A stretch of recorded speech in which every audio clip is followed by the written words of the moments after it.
So James here is our man from No Limits. He's in charge of the tires. So I've been joining a few No Limits track days. This opportunity came about for me to try these new Metzeler tires. So James, could you talk to us about these tires? Yeah, for sure, mate. Brand new out this year. Their latest offering of a track day and club racing slick tyre that doesn't cost the earth. So they're called TD. They're called a TD Slick, exactly. The marketing department has called them a TD for track day. Don't let that put you off if you're a racer though, because I think, as you find out, there's plenty of grip there for club racers to use. But the tyre is designed to be cost effective. So we don't want to give up grip because we still want to go fast. We don't want to give up life because we want them to do many sessions and maybe days. And we want them to be as cheap as possible, obviously. So for a pair for your GSX-R 1000, the retail price on those fitted to loose wheels is £295. Which, you know, it's still £300, but when you think that these are designed to do many days, repeat after another, stay consistent, it's good value for money, you know. I think if we look at the last, I mean, I've been thrashing them for a day and a bit, and they actually, they're not more. I mean, they've used really nicely. There's still plenty of rubber there. So, they're absolutely perfect, and you've been doing lap times which would win club races. You know, and we know what a fantastic rider you are, but they've given you the grip and the consistency. Not anymore, mate. I'm semi-retired now. Another thing I don't think we mentioned, Sylvain, is how they work without a tyre warmer, because Sylvain's been using them without a tyre warmer. I was a bit scared about that when you said, but they warm up ever so quick, like really quick. I mean, your second or third flying lap is up to pace. And this morning it was quite cool. It was 18 degrees track temperature. Your tyres were actually the same. They were 18 degrees when I measured them in the garage. When you came back in, they were up to 80, 90 degrees working temperature. And a lot of guys always say to us, and girls, of course, a lot of guys and girls say to us, you know, what about heat cycles with tyres? They get hot and they go cold and they deteriorate, they go off. Yeah, this didn't, because I ran them last week. Yeah. And then did a few sessions then. Then the bike's been in my garage for a week, and then I've run them again today. And so, literally, we got the bike out of the van. We checked the tyre pressure you were happy with from last week. And that was it. Yeah, that's it. So easy to use. It was easy. You know? Yeah. Tyre pressures. Yes. You're gonna have to remind me now, because we've been working a lot on that. They've been going up and down, haven't they? And of course, what was interesting is that the pressures we used last week, we started with today, which was 2 bar in the front, which is about 30 psi, and then we were about 1.4 in the back, weren't we? It was very low 20s to start with. And that's cold, of course. That was cold, and that's where we finished last week, and you were happy. You were like, this is great, this is working fantastic. We went out today and those pressures rose quite a bit. Yeah, quite too much. I think maybe the temperature today is a little bit warmer, the track was a bit warmer, and the rear rose quite a few psi for you. You noticed that, didn't you? And that was slowing you down a little bit. So we knocked those pressures down. I think we ended up with, your last session came in at 36, which you said was still a little bit too high for you. Yeah, but it was all right. It was okay. That was fine, And it's still in the working range for Pirelli Metzeler. Yeah. And then in the back you came in at 26, which is, for a track day and club racer, that's the kind of perfect pressure we want to see with this product. So let me ask you a serious question then. With you doing all your testing on your Öhlins and your Akropovich, you do many circuits around our track days. Would you, if you were buying the tyres, would you consider putting the TD Slicks on for that work? Or would you want to stick with the SC1 and SC0? Now, if it depends what I would do. But let's say if I wanted to have like a consistent performance and not worry. I mean, when you go, I go on my own to the tracks. Yes. So I do the videos.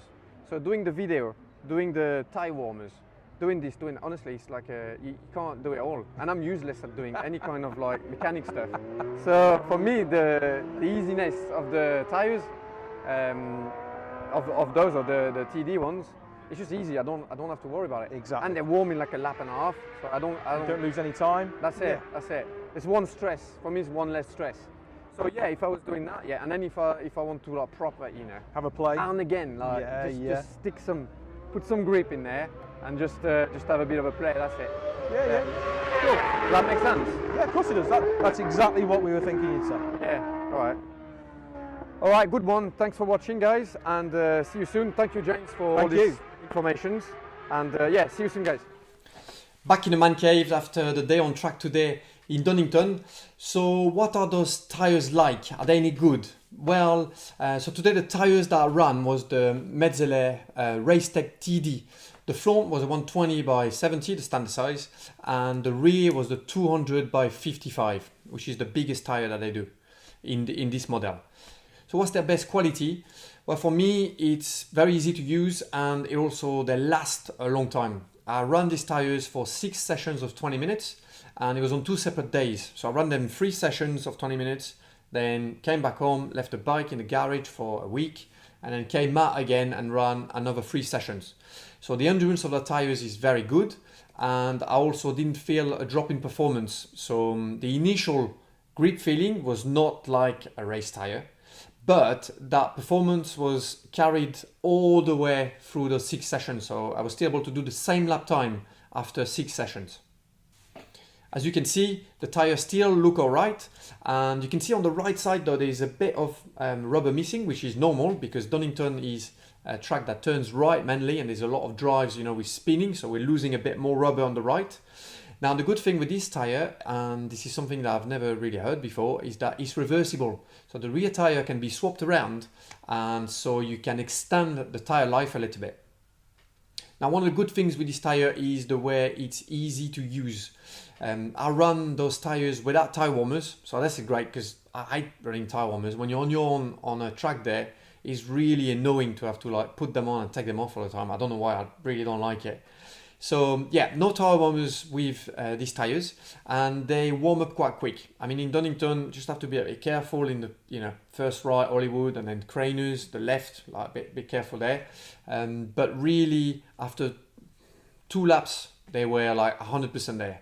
I mean, I'm being cautious there. I was actually pushing real hard after a lap and a bit. So yeah, they come up in temperature quite quick. And this is also a difference compared to proper racing slicks, is that they can take heat cycles really well. Heat cycles is when you warm the tire up and then it cools down, and then you warm it up again and then it cools down. Proper sticky rubber slick for racing, they don't like this. They can't take it, so they get destroyed, they mar, they just tear. They don't like it at all.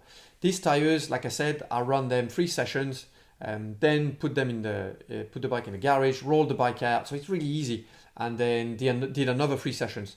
They did not tear. They've performed the same way on that first day to that day today, a week after, and I was running the same lap times. And you can see, the tire was really used really nicely. How about the performance? Well, I ran a couple of race tires from Pirelli, so SC1, the new one, the 125, the big one, and SC0 in the rear. So that's the sticky one, the softest one they do. Now I ran those tires brand new straight after the 6th session with the TD tires, so when they were kind of getting used already a little bit.